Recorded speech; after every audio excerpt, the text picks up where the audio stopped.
فلسطین جہاں پچھلے 2 سال سے یہودی اور مسلمانوں کی جنگ چل رہی ہے، اس زمین کے لیے جس میں تقریباً 60,000 لوگوں کو اسرائیل شہید کر چکا ہے۔ اب سوال یہ ہے کہ اس سرزمین پر کبھی مسلمانوں نے 1300 سال تک حکومت کی، لیکن یہودی فلسطین پر قابض کیسے ہو گئے؟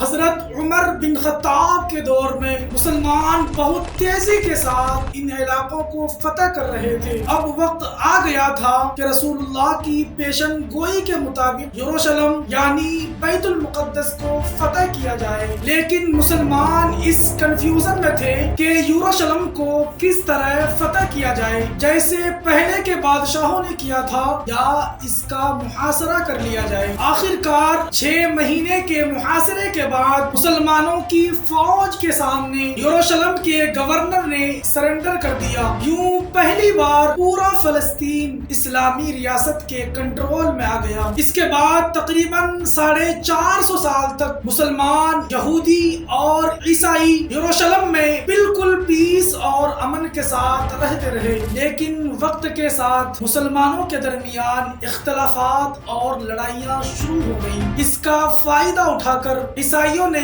پورے یورپ سے فوجیں جمع کی اور فلسطین پر حملہ کر کے بڑی آسانی کے ساتھ پورے فلسطین پر قبضہ کر لیا۔ فلسطین پر قبضہ کر کے عیسائیوں نے یروشلم کی گلیوں کو مسلمانوں کے خون سے بھر دیا۔ یہودیوں کی عورتوں اور بچوں نے اپنی جان بچانے کے لیے خود کو گھروں میں بند کر لیا، تو عیسائی گورنر نے ان سارے گھروں کو آگ لگا کر یہودیوں کی عورتوں اور بچوں کو زندہ جلا ڈالا، اور اس کے بعد عیسائیوں نے تقریباً 90 سال تک حکومت کی۔ لیکن 90 سال کے بعد مسلمانوں کے ایک عظیم بادشاہ سلطان صلاح الدین ایوبی نے پوری مسلم دنیا سے فوجیں جمع کی اور یروشلم کو دوبارہ عیسائیوں سے چھین کر فتح کر لیا۔ اس وقت تمام عیسائیوں کا یہ خیال تھا کہ اب صلاح الدین ہم سے ویسا ہی بدلہ لے گا جیسا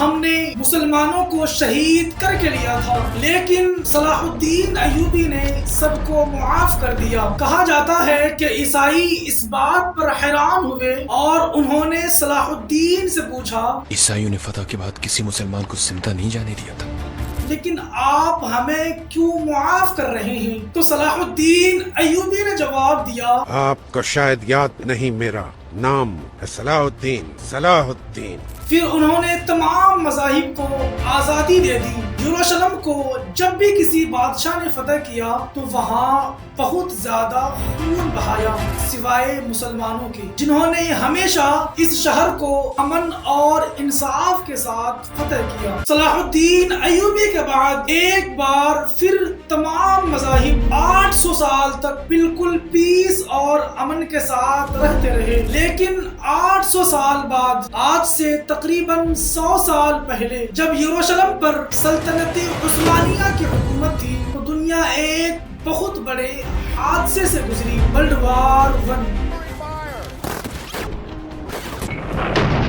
یہ وہ ٹائم تھا کہ جب پوری دنیا میدان جنگ بن چکی تھی۔ ایک طرف برطانیہ، فرانس، روس اور امریکہ، اور دوسری طرف جرمنی، ہنگری اور سلطنت عثمانیہ جنگ لڑ رہے تھے، اور تیسری طرف یہودی ان سب چیزوں کو بہت ہی غور سے دیکھ رہا تھا، کیونکہ اس وقت یہودی یورپ کے سب سے امیر اور طاقتور لوگ بن چکے تھے، اور یہودی یورپ کے ہر فیلڈ، تجارت، بینکنگ، سائنس اور میڈیکل میں بہت تیزی کے ساتھ آگے بڑھ رہے تھے۔ برطانیہ کو اندازہ ہونے لگا کہ وہ ان کی سپورٹ کے بغیر یہ جنگ نہیں جیت سکتے۔ پھر کیا تھا، برطانیہ اور یہودیوں کی ایک خفیہ معاہدہ ہوا کہ اگر ہم جنگ جیت گئے تو ہم یہودیوں کے لیے ایک نیا ملک بنائیں گے، بدلے میں یہودیوں کو ہر طرح سے ہماری سپورٹ کرنی پڑے گی۔ چند سال بعد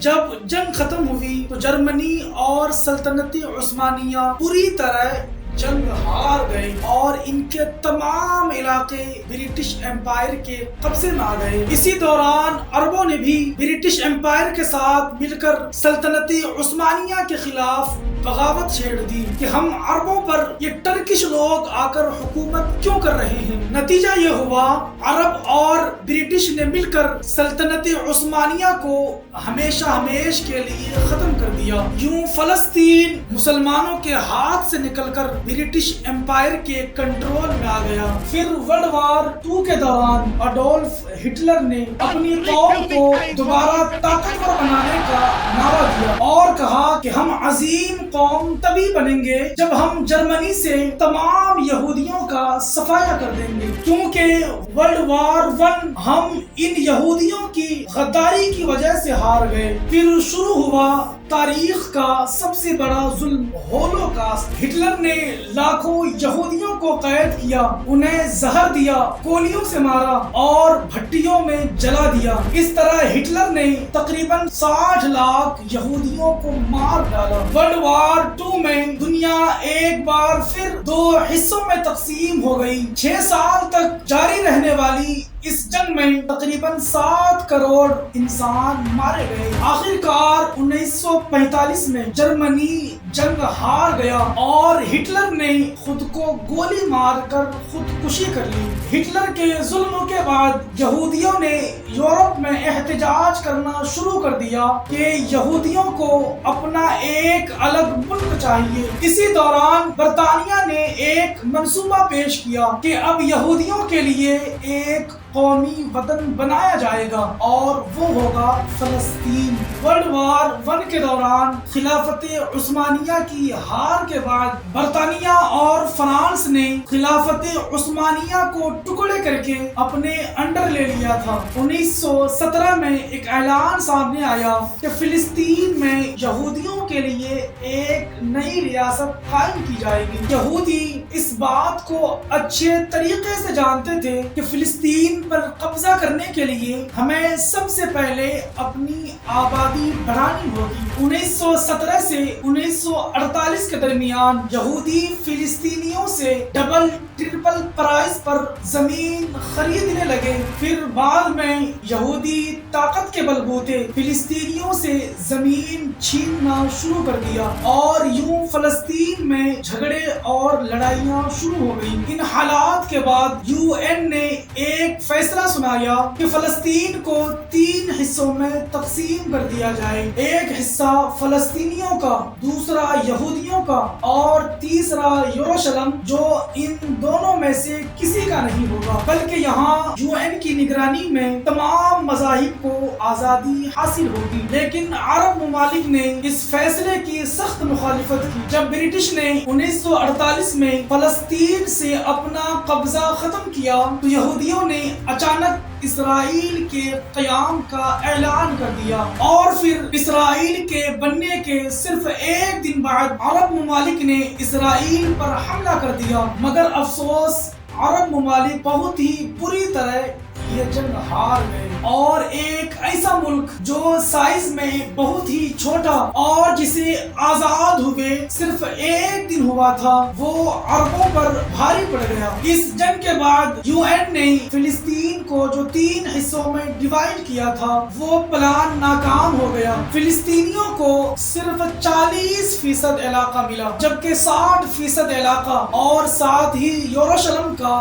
آدھا حصہ اسرائیل نے قبضہ کر لیا۔ اسرائیل یہ جنگ اکیلا نہیں لڑ رہا تھا بلکہ اس کے ساتھ پورا یورپ کھڑا تھا۔ جنگ جیتنے کے بعد اسرائیل نے 7 لاکھ مسلمانوں کو فلسطین سے نکال دیا اور پھر فلسطین میں مسلمان کم اور یہودیوں کی تعداد زیادہ ہونے لگی۔ اس جنگ کے بعد اسرائیل اور مضبوط ہو گیا اور دنیا بھر سے یہودی اسرائیل میں آ کر جمع ہونے لگے اور عربوں کے قریب یہودی ایک مضبوط حکومت قائم کر لی۔ لیکن ویسٹ بینک جورڈن کے اور غازہ پٹی مصر کے کنٹرول میں آ گیا۔ پھر کسی وجہ سے 1967 میں مصر، جورڈن اور شام نے اسرائیل پر حملہ کر دیا مگر صرف 6 دن میں اسرائیل نے تینوں ممالک ممالک کو ہرا کر اپنا سائز اس سے 3 گنا بڑھا لیا، لیکن ایک معاہدے کے تحت اسرائیل نے ان علاقوں کو واپس کر دیا، لیکن ویسٹ بینک اور غازہ اسرائیل کے کنٹرول میں آ گیا۔ عربوں کے شکست کے بعد فلسطینی نوجوان یاسر عرفات کی قیادت میں ہتھیار اٹھائے اور PLO فلسطینی تنظیم قائم کی۔ کئی سال جدوجہد کے بعد 1987 میں فلسطینی عوام نے پتھر اٹھا کر اسرائیلی ٹینکوں کے سامنے کھڑے ہو کر بغاوت کی، اور پھر اسی دوران ایک نیا گروہ سامنے آیا، حماس، جس نے کہا فلسطین کی آزادی ایمان کا حصہ ہے۔ پھر 1993 میں ایک اور معاہدہ ہوا تاکہ امن قائم کی جائے، لیکن یہ بھی فیل ہو گیا، اور پھر 2006 میں ویسٹ بینک اور غازہ پٹی میں الیکشن ہوا، جس میں 2 بڑی پارٹیاں تھیں، فتح اور حماس، اور بہت ہی زیادہ ووٹوں سے حماس الیکشن جیت جاتا ہے، لیکن امریکہ اور اسرائیل حماس کی حکومت کو تسلیم کرنے سے انکار کر دیتے ہیں، جس کی وجہ سے فتح اور حماس کے درمیان اختلافات بڑھنے لگے، اور آخرکار 2007 میں غازہ پٹی پر حماس کا مکمل کنٹرول آ گیا۔ اس کے بعد اسرائیل نے غازہ پٹی پر مکمل ناکہ بندی کر کے تمام راستے بند کر دیے۔ 2007 سے 2023 تک غازہ پٹی پر حماس کی حکومت قائم رہی، اور پھر 7 اکتوبر 2023 کو حماس اپنی آزادی کے لیے اسرائیل پر حملہ کر دیا، جس کے نتیجے میں تقریباً 60,000 لوگ مارے گئے اور 1.5 لاکھ لوگ زخمی ہوئے۔ پھر 10 اکتوبر 2025 کو ڈونالڈ ٹرمپ نے حماس اور اسرائیل کی صلح کرائی، جس کی وجہ سے جنگ بالکل بند ہو چکی تھی، لیکن اس کے صرف 8 دن بعد اسرائیل دوبارہ غازہ پٹی پر حملہ کر کے 45 لوگوں کو شہید کر دیتا ہے۔